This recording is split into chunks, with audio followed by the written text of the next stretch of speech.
Is it a bird? Is it a plane? Is it a UFO? We can't figure it out. A viewer reaching out saw these large bright lights in the skies over the strip in downtown. He says they're bigger than the helicopters we see circling many times. And we just heard back from Nellis. They say not involved in this. So if you think you know what these are, or you've seen these, you can reach out, let us know right on our website, 8newsnow.com. Top story there. In just the last few days, the Department of Defense has released new footage of a new UFO, footage in the Middle East. Could they have just been looking for more cows? The Pentagon has no explanation for what this was. Something strange is happening in my beloved home state of Texas, where someone or something is mutilating cattle. 3 different counties, 6 cows have been found dead, with each seeming more grisly than the next. They don't make sense. The cows' tongues have been cut out, almost surgically. There's almost no signs of spilled blood. And nearly 2 of the cows had their organs removed. Authorities say they were unable to find any sign of footprints or tire tracks around the scenes. On top of that, the areas around the carcasses were undisturbed, like no signs of a struggle for the cows. And as troubling as all this is, stories like this have been happening actually for decades. As far back as the 1970s, the New York Times was reporting that nearly 200 cows in 11 states were found mysteriously mutilated, where ranchers reported that udders, eyes, ears, organs, and tongues seemed to have been removed. Sounds familiar. So who is behind this seemingly 40 years of unexplained phenomenon? I don't know. Teenagers who play sick pranks on cattle ranchers? Cultish worshippers of some odd religion? Aliens? What could this be? This is so odd, we have to consider any possibility. You heard stories of crop circles appearing on farms. Could they be leaving a message that they're taking our livestock? Do extraterrestrials have an infatuation with farmland? Might sound crazy, but not out of the question. What is going on? Not just here, but maybe in the universe. Is the truth out there? More unexplainable sightings are adding to the growing push for answers from the U.S. government. We cannot keep turning a blind eye to surveillance data that is critical to detecting and tracking UAP. This week on Capitol Hill, the top Pentagon official reviewing unidentified aerial phenomena, or UAP, says they're investigating roughly 650 cases. That's up from more than 500 reported at the beginning of the year. The majority of unidentified objects reported to AARO demonstrate mundane characteristics of balloons, unmanned aerial systems, clutter, natural phenomena, or other readily explainables.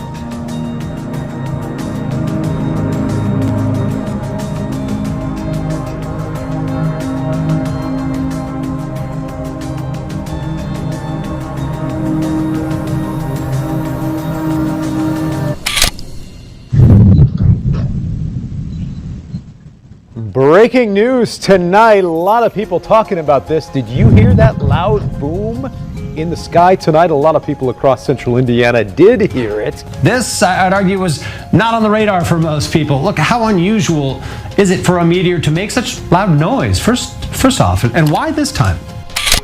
A solar eclipse plunged part of Australia's northwest coast into brief midday darkness today. Parts of Australia and Southeast Asia witnessed a rare cosmic event today, a solar eclipse where the moon blacked out the sun. But only one place in the world got the full effect. A rare hybrid eclipse with a 1 in 400 year ring of fire. The moon covering the sun for 62 dark seconds they call totality. Historic enough for a live TV broadcast by Channel 7 in WA. They said it was going to be like a moonlit night.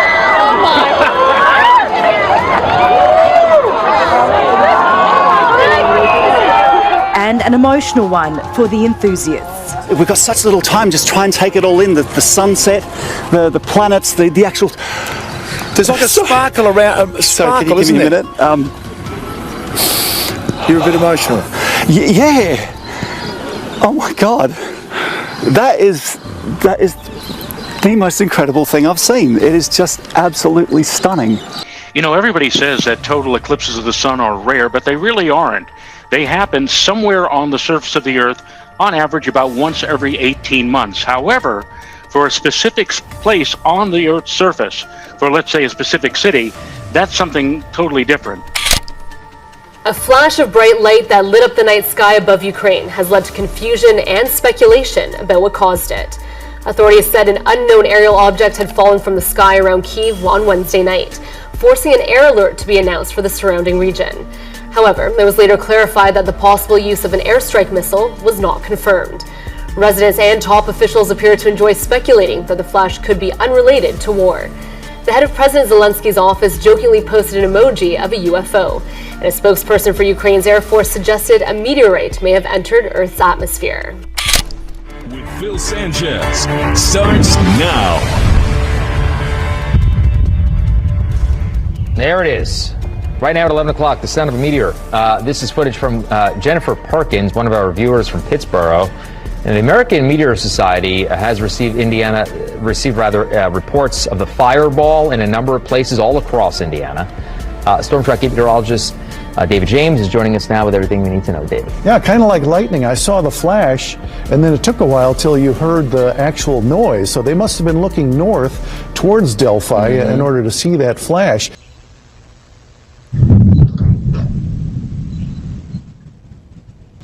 We're hearing and seeing new video after a loud boom was heard across parts of central Indiana. We heard from people living in Hamilton, Hendricks, Tipton, and Madison counties reporting a bright light and then a massive boom that shook buildings and homes. EMA tells us the current theory is that a meteor caused a sonic boom. Now in Cicero, Matt Beeson's doorbell camera caught a quick streak of light across the sky. Kelly Kyle shared this snippet of bright flash outside of their home in Westfield, and Michelle Hurst also caught a glimpse of the streak. We're getting several calls from you, emails about this, Facebook comments, pretty much in any way you can. You've been asking us what's going on out there. A sudden loud explosion in the air, well, it can be familiar yet worrying event. And yesterday afternoon, many of us here in central Israel, we suddenly looked around at each other as some heavy yet distant booms broke the afternoon quiet. This time, though, turned out to be a meteor breaking up in the atmosphere as it traveled northeast over our skies. It was unusually bright and loud, I can attest. The Israeli Astronomical Association said it received reports of that meteor being visible for, well, several seconds, despite the loud noise that it made. Now we're Good morning, 5:30 on the dot is your time on this Tuesday.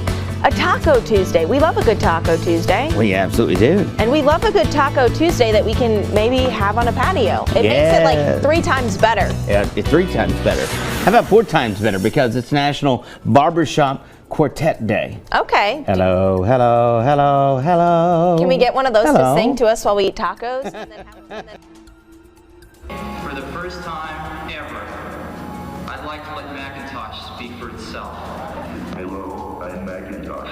It sure is great to get out of that bag. Well, computer intelligence has come a long way, although that joke could probably have been written today by ChatGPT.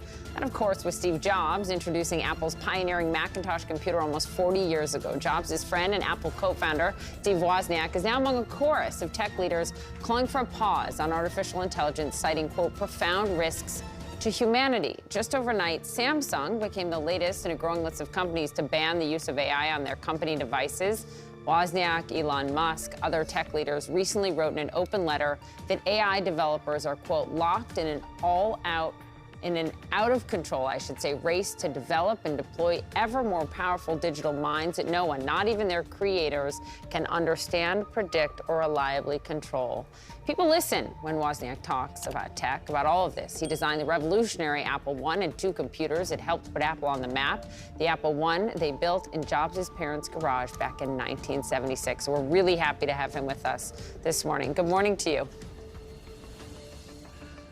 Good morning to you. It's plenty early out here in California. It's plenty early. We appreciate you getting up early. Look, you're worried. Elon Musk is worried. We just saw the man from Google, known as sort of the grandfather of AI, quit because of how worried he is. What do people need to know? Well, you got a little bit wrong about me. I'm not like worried. I believe in fear and live in a life of fear. I just believe that when some powerful technology is introduced, we should look that almost all technology brings some good things to us and some bad things, and we should be responsible, and we should study these things and kind of prepare people for what's coming and take steps maybe to keep it from being too horrible and bad. For example, you know, look at how many bad people out there are just hitting us with spam and trying to get our passwords and take over our accounts and mess up our lives. And, you know, and now AI is another more powerful tool. And it's going to be used by those people, you know, for basically really evil purposes. And I hate to see technology being used that way. It shouldn't be. And probably some types of regulation are needed. Regulation is telling parties that are producing things, you will obey, you will not do certain bad things. It's like our Bill of Rights. The Congress will not pass certain types of laws. And, you know, you call that regulation. It's not like stopping you from doing your business. It's just saying, no, you've got to have some ethical concerns. I'm also curious at how you're thinking. In this country, we have more firearms in civilian hands than we have civilian hands. Imagine a system where the person who's been charged is no longer allowed to defend himself. But if you're talking about rights, you at some point want to identify the most basic human right of all. What is that? Well, of course, it's the right of self-defense. That's the essential right upon which all other rights depend. If you can't defend yourself, you can't defend your family and your property, you don't have any rights at all. You're a slave by definition. So you may be wondering, in this moment of creeping authoritarianism, how is the right to self-defense doing in our country? Self-defense, the cornerstone of all freedoms, without which you cannot be free, you are owned. Self-defense is becoming illegal, in effect, in a lot of places. And not just in very liberal places, like New York City, even in states with some of the strongest self-defense laws on the books. Arizona, for example, allows residents to shoot trespassers on their property. The fact that so many Americans have a firearm within reach but never commit violence tells you that guns are not the problem. Most people in this country can be trusted with an AR-15, just as we can be trusted with cars and light aircraft and electricity and baseball bats and insecticide and chainsaws and pruning shears and countless other objects that could easily double as weapons. So now this very same system, the system that imprisoned Jose Alba and chained Moussa Diarra to his hospital bed, this Soros-inspired and backed system, is putting Joe Biden's main political opponent in the upcoming presidential race on trial for a crime that's not actually a crime. This is the political tyranny part of anarcho-tyranny. At about 5 a.m. on Saturday morning in Manhattan, a parking garage attendant called Moussa Diarra noticed a man peering into parked cars looking for things to steal. Now that's a familiar scene in New York City. Alvin Bragg, who is the local Soros-funded DA, has decided that prosecuting car burglaries is a form of white supremacy. As a result, not surprisingly, car burglaries have risen quite a bit. Moussa Diarra, the attendant, is not white, but apparently he's sick of watching other people get robbed, so he told the man to get out, leave the garage. In response, the man pulled out a handgun and fired 4 times. He hit Diarra in the head and the stomach. It was a nightmare. But somehow, Moussa Diarra had the presence of mind to wrestle the gun from the man and then fire back before the man could shoot him or anyone else. By the time police arrived, both men were lying on the sidewalk bleeding. Now, what do you think happened next? In a sane, self-respecting society, Moussa Diarra would have received a medal, if not a ticker tape parade. But in the city of New York, he was arrested and charged with attempted murder and illegal possession of a gun, the same gun that had been used to shoot him. Diarra woke up in Bellevue Hospital shackled to his bed. The New York Post ran this picture. It's of him sobbing. "I got bullets in me and I'm chained to a hospital bed," he said, "but I didn't do anything wrong." You can imagine his confusion. This was not the country he expected. And in fact, Moussa Diarra is exactly the kind of person you want more of in your country. He's 57 years old and he's still working harder than most young people do.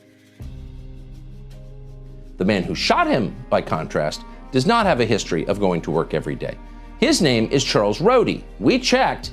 He's got a rap sheet of nearly a dozen serious crimes that go back more than 20 years. And yet, as of Saturday at 5 a.m., he was not in jail. He was walking around New York with a gun looking for more things to steal. So for our existing legal system, this appears to be a point of no return. And you would think the media would point that out, even if they support it. This is a big change from the way the country has run for hundreds of years. But no, because they're too dumb, too shallow, and above all, too self-interested. So Trump's upcoming arraignment tomorrow isn't a turning point in our country's legal system. It's yet another chance to follow Trump around in the hope that ratings will return. Well, it is a big deal, actually. It's a very, very big deal. But the guardrails are gone. No one in the media seems to be pointing out that this is a huge change in our entire legal system. And no one in the Democratic Party in Washington, even those who are a little bit concerned about where this might be heading, dares say anything at all because Alvin Bragg is, of course, a holy person and no one wants to speak out against the crowd on Twitter. So this is all happening in slow motion, and of course we're getting the dumbest possible lectures, as always, from cable news. We've learned not to put everything at 11. We're not making everything the biggest deal. It's hilarious. And of course, they can't wait to make it the biggest deal on the shallowest possible level, and the reason is economic. Since Trump left office, CNN has lost more than 60% of its viewers. They're desperately trying to sell the channel because, it's tanking. So they have every incentive to sensationalize anything that Trump does, no matter what happens to the country in the process. So here you have a Soros-funded DA perp-walking a former president. What does this mean? What could Trump possibly be guilty of? They don't even tell you. All they tell their eager but small audience is the walls are closing in on career criminal Donald Trump. They're going to turn Trump's motorcade into OJ's Bronco because otherwise they're going to be out of a job because nobody watches them anymore. Imagine a system where the person who's been charged is no longer allowed to defend himself. Oh, are you seeing the connection here? Like the parking garage attendant who was shot by a criminal, he gets arrested. Like Jose Alba, who tried to save his own life from a lunatic in his bodega, he gets arrested. The people who are the victims of the tyranny don't get to speak. CNN speaks for them. Imagine that. There are multiple reports tonight that Alvin Bragg's office will seek a gag order when Trump is arraigned. Now, that would prevent Trump, on pain of going to prison, from talking about his case in public. But CNN and MSNBC and the New York Times and the Washington Post, all the completely filthy, corrupt liars in the media, handmaidens to power, they'll be able to say whatever they want. And it's possible you've heard an advocate for gun control say that in this country we have more firearms in civilian hands than we have civilian hands. And that is true, actually. The total American population is about 332 million people, and collectively they own more than 400 million firearms. About half of all U.S. households have at least one gun at home, and many have much more than that. Plus they have ammo, billions and billions of rounds of it. Those are all real numbers, but they are hardly an argument for gun control. They're an argument, in fact, against it. Ask yourself, what would it require to confiscate all those guns and all that ammunition and turn the United States into a disarmed nation like Turkmenistan or North Korea? Well, it would take a police state, and it would end in civil war. No sane person wants either one of those things, but thankfully, we don't need them. In the late 19th century, researchers finally decided that infection is spread by germs. And as a result of that conclusion, surgeons are now required to wash their hands before they cut you open. Everybody agrees that this is progress. But what if we had refused to learn how infection is spread? What if we just didn't want to know? Well, appendectomies would still be fatal, and we would be a backward, ridiculous, uncaring people. It's impossible even to imagine that. And yet, on the question of violent crime, of murder, it's very easy to imagine that because it's happening. Our leaders are determined not to know why people shoot each other, and they don't want us to know either. They're adamant that we do not ask questions about motive. It seems, for example, like an awful lot of mass shooters have taken prescription psychiatric drugs in the days before they opened fire and killed others. Have you noticed that? Maybe you have noticed that. Good luck saying it in public. You'll be shouted down immediately by someone with an advanced degree. How dare you criticize Big Pharma? What are you, a conspiracy nut? No, actually you're not. You're someone who cares about cause and effect. You're a rational person. The only conspiracy here is the one designed to prevent you from figuring out why mass shootings keep happening. Consider the killings that took place on Monday in Nashville. The killer was a 28-year-old female transgenderist who shot her way into a Christian elementary school and murdered 3 9-year-olds and 3 adults. Why did she do that? In a rational country, that is the very first question we would ask. In our country, it's the last question. In fact, often it's never asked at all. On those rare occasions when somebody finally manages to wonder out loud about motive, our leaders immediately start lying, which should tell you a lot. How about some examples? Consider 2 shootings that took place at gas stations in the past year in the United States. The first shooting occurred around 2 p.m. on October 6th in the state of Missouri. A 23-year-old felon called Javon Taylor, who had a long criminal record, convictions for armed robbery, for example, began threatening a female clerk, apparently because the gas station didn't carry the kind of cigars that he wanted. That's when an off-duty fireman called Anthony Santi, who was inside, decided to step in. He told Javon Taylor to leave the store. Well, in response to that, Taylor began threatening him and then ran toward his SUV outside. Santi followed him outside because he suspected that Javon Taylor would retrieve a gun from the car, and that's exactly what he did. Javon Taylor pulled an illegal handgun with an extended magazine from his SUV. Santi, not wanting to get shot, put Taylor in a headlock, and that's when Javon Taylor handed the gun to his girlfriend, and his girlfriend shot the unarmed fireman in the back, killing him. It was an execution. It's not a close call. The footage is online. We're not going to show it to you because it's awful, but if you have any doubt, you can watch it. So there's no debate about what happened here. And yet the local social justice DA, Jean Peters Baker, refused to press charges against the person who killed the firefighter. Now, why? Well, there may have been a political component, and we know that because online, BLM activists immediately celebrated the killing.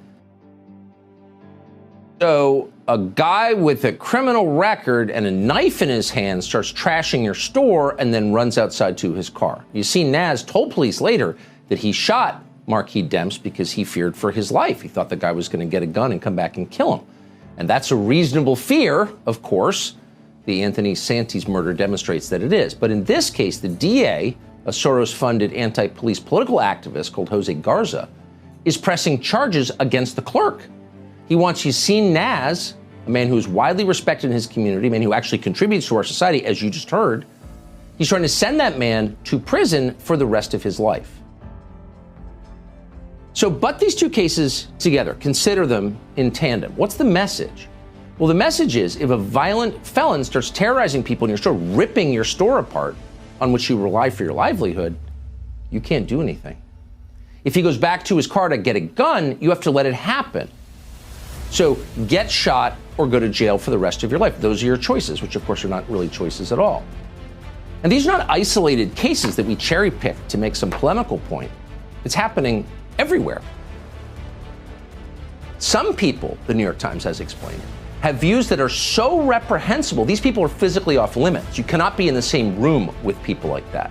You can't talk to them. You can't ask them questions.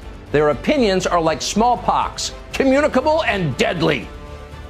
These are the thought criminals, and thought crimes are the only crimes that matter. Other crimes, not such a big deal. Murder and rape and carjacking, nah. As the New York Times has often told us, people who do those things are the victims of your racism. So news of this case obviously traveled past Arizona, and people were justly outraged by what is being done to this man. So people tried to raise money to pay that bail on GoFundMe. But GoFundMe wouldn't allow that. This elderly man rotting in jail while his wife lives alone on a border that the Democratic Party has kept open, you can't raise money for his bail. They shut down, GoFundMe shut down the effort to raise bail for this guy. Now, of course, you can raise money for BLM as they burn our country down to make sure Donald Trump is not reelected, but you're not allowed to raise money for people who are being held on $1 million bail on first-degree murder charges for defending their own property along an open border. True insanity. and a danger to all of us. And let's have a national referendum on what ought to happen to the man who shot the armed robber. You're eating with your family in a restaurant. Some lunatic in a mask comes in and shoves a gun in your face, which you think is a gun, and steals your money. And somebody stands up and shoots him back. What percentage of Americans think that guy should go to jail? Right around 0, probably. But Houston police, along with the county district attorney, are putting that man in front of a grand jury to send him to prison. They're saying he shot the criminal one too many times. Okay. It's not hard to see why people are making sure they're putting down violent thugs. If they don't, they'll get out of jail and start terrorizing more people. Cultivating joy and love wherever you go. This in response to the murder of children by a self-described trans person. You're the victim, transgenderists, not the dead children in Nashville. And of course, virtually everyone in power in this country agreed. Amazon, the company, sent an email to its employees from its LGBTQ+ department, assuring its trans employees that they were affirmed and they were great people. No mention whatsoever of the dead children in Nashville.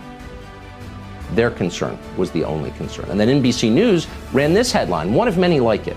Tennessee's trans community's concerned because of the focus on the identity of the shooter.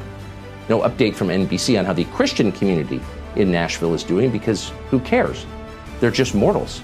Their concerns aren't meaningful. So what's interesting is that this last few days has been like the few days before that.